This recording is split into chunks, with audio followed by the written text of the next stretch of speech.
Avetrana, sebuah kota kecil di Provinsi Taranto di Tenggara Italia, memiliki penduduk tak lebih dari 7.000 orang. Tidak ada yang menarik di sana, tak heran kota itu seolah luput dari perhatian penduduk Italia. Tapi pada 2010, kota itu mendadak terkenal. Sayangnya terkenal bukan karena sesuatu yang baik, melainkan karena adanya peristiwa sangat buruk yang menimpa dua keluarga yang masih berkerabat. Semuanya bermula di penghujung musim panas 26 Agustus 2010.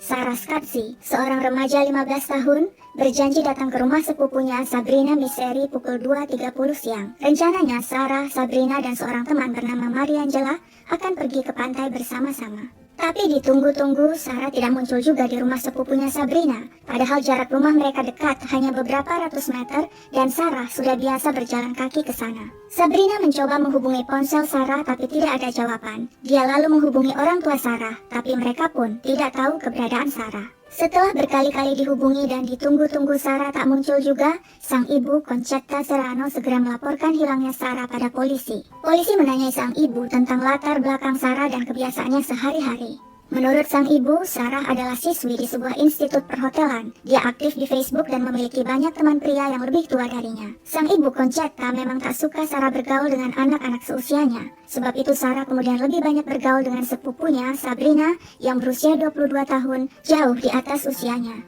Sarah sudah biasa hangout dengan Sabrina dan teman-temannya di bar. Rata-rata teman Sarah yang juga adalah teman Sabrina berusia 20-an tahun, termasuk salah satunya Ivano Russo, seorang tukang masak yang menurut Sarah dan Sabrina charming dan ganteng. Dari informasi itu polisi berteori, apakah mungkin Sarah kabur dari rumah bersama salah satu pria yang dikenalnya di Facebook? Tidak mungkin, bantah sang ibu Concetta yang didukung oleh si sepupu Sabrina.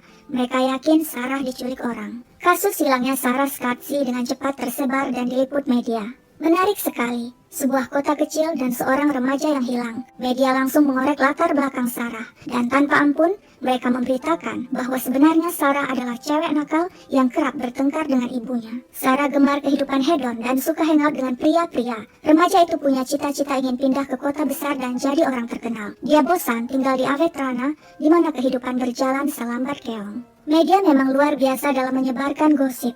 Tentu saja sang ibu Concetta marah mendengar berita bohong tentang anaknya.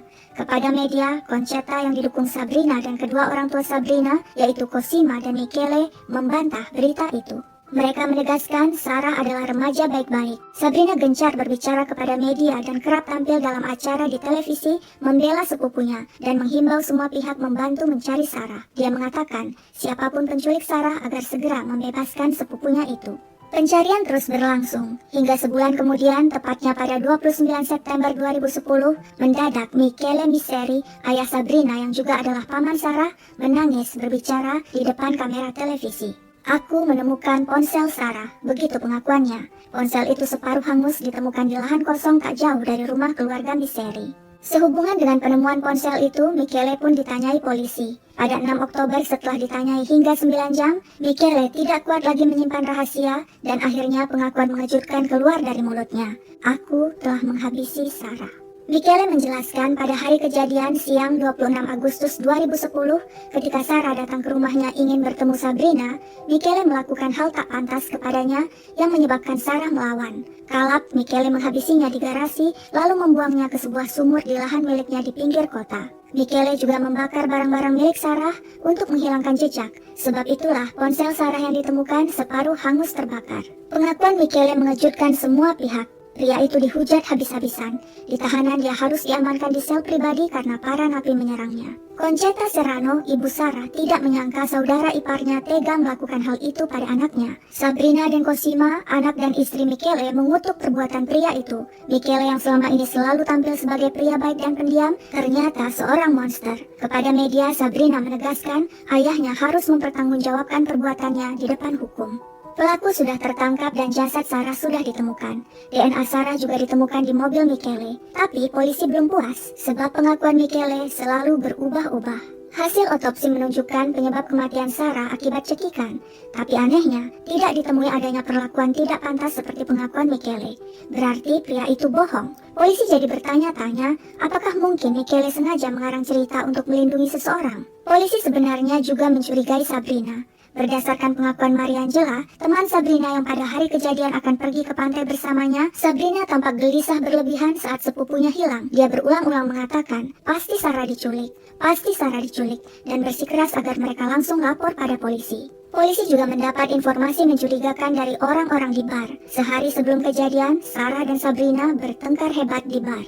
Polisi yang sudah menahan Michele melanjutkan interogasi. Mereka menanyakan mengapa pengakuan Michele tidak sesuai dengan hasil otopsi.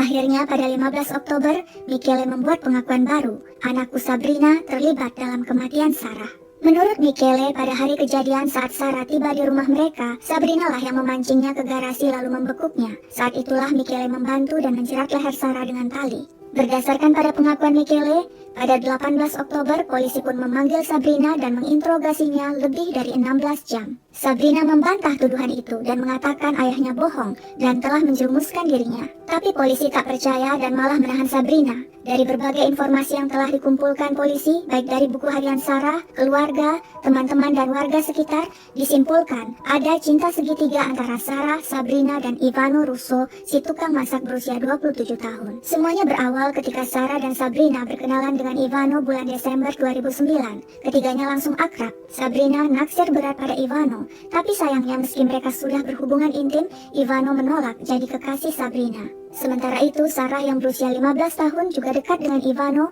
dan diam-diam naksir pemuda itu seperti yang dituliskannya dalam buku hariannya. Tapi Ivano hanya menganggapnya sebagai adik. Sarah yang tidak bisa menyimpan rahasia lalu menyampaikan kepada orang-orang bahwa Sabrina dan Ivano sudah berhubungan mesra meski mereka bukan kekasih. Gunjingan itu pun sampai di telinga Ivano. Pemuda itu gusar. Hubungannya dengan Sabrina kini diketahui semua orang. Dia mulai menjaga jarak dengan Sabrina. Hal itu membuat Sabrina marah pada Sarah yang dianggapnya telah merusak hubungannya dengan Ivano dan menyebarkan aibnya kemana-mana. Sabrina memutuskan balas dendam kepada Sarah yang kemudian berakhir tragis. Namun tak sampai sebulan kemudian, kembali terjadi hal menggegerkan. Michele mengubah lagi pengakuannya. Kali ini dia mengatakan pelaku utama adalah Sabrina, anaknya, bukan dirinya. Dia hanya membantu menghilangkan jejak. Menurut Michele, pada hari kejadian tanggal 26 Agustus 2010, saat tidur siang, tiba-tiba Sabrina membangunkannya. Anaknya itu mengaku bertengkar dengan Sarah yang kemudian meningkat menjadi perkelahian fisik yang akhirnya menyebabkan Sarah tewas. Atas permintaan Sabrina, Michele pun membuang Sarah ke sebuah sumur di lahan kosong miliknya. Menurut Michele, istrinya Cosima juga mengetahui semuanya dan ikut terlibat.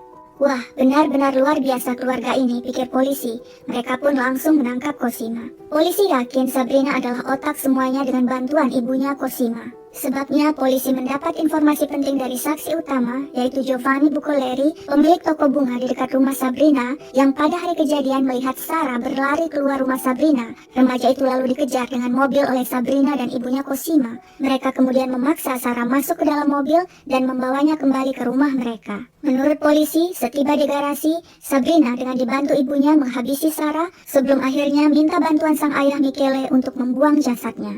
Mendengar tuduhan terhadap mereka, Sabrina dan Cosima protes keras. Mereka merasa dijebak Michele dan dijadikan kambing hitam atas kejahatan pria itu. Keduanya dengan keras membantah tuduhan Michele. Tapi polisi tetap bersikeras Sabrina adalah pelaku utama dengan dibantu Cosima yang kemudian ketahuan berbohong. Wanita itu awalnya mengatakan dirinya tidak ada di rumah saat kejadian. Namun sinyal ponselnya menunjukkan saat kejadian dia berada di rumah. Namun masalah belum selesai. Saksi utama, si tetangga sekaligus tukang bunga, tiba-tiba menarik kesaksiannya. Dia tidak yakin dengan kesaksiannya itu. Dia merasa kesaksiannya hanya mimpi, karena setiap hari dia mendengar kasus Sarah Scazzi sehingga sampai terbawa-bawa mimpi. Akibatnya fakta dan fiksi bercampur aduk di kepalanya. Kasus penuh drama keluarga yang berbelit ini menjadi berita besar di Italia, dibahas luas oleh media dan jadi perbincangan masyarakat. Tak hanya menyeret satu keluarga ke pengadilan, kasus ini juga menyeret 15 orang lainnya, termasuk Ivano Russo, pengacara Sabrina dan beberapa kerabat Michele. Dakwaan beragam dari menyembunyikan kejahatan hingga memberikan kesaksian palsu.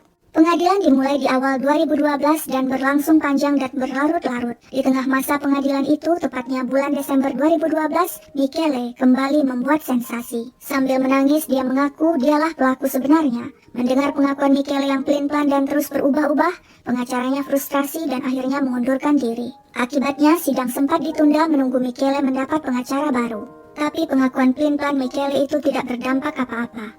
Akhirnya pada April 2013, pengadilan menjatuhkan vonis kepada Sabrina Misseri, sang ibu Cosima dan sang ayah Michele Misseri. Sebagai pelaku utama, Sabrina dan sang ibu Cosima divonis penjara seumur hidup, sedangkan Michele divonis 8 tahun penjara. Ivano Russo, si cowok apes yang diperebutkan Sarah dan Sabrina, divonis 5 tahun penjara karena telah berbohong kepada polisi. Pemuda itu mengatakan dia tidak tahu menahu sehari sebelum kejadian Sarah dan Sabrina bertengkar hebat di bar.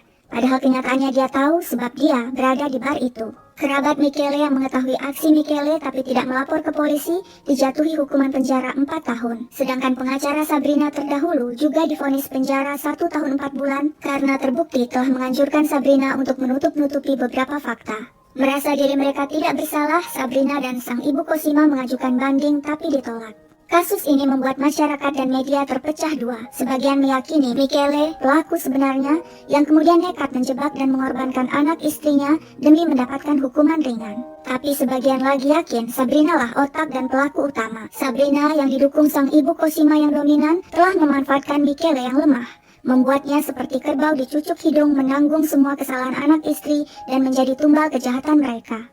Namun sial, perkiraan Sabrina dan Cosima meleset karena Michele ternyata tidak kuat dan tidak pandai bersandiwara hingga kesaksiannya terus berubah-ubah hingga akhirnya dia sendiri yang membongkar kejahatan anak istrinya.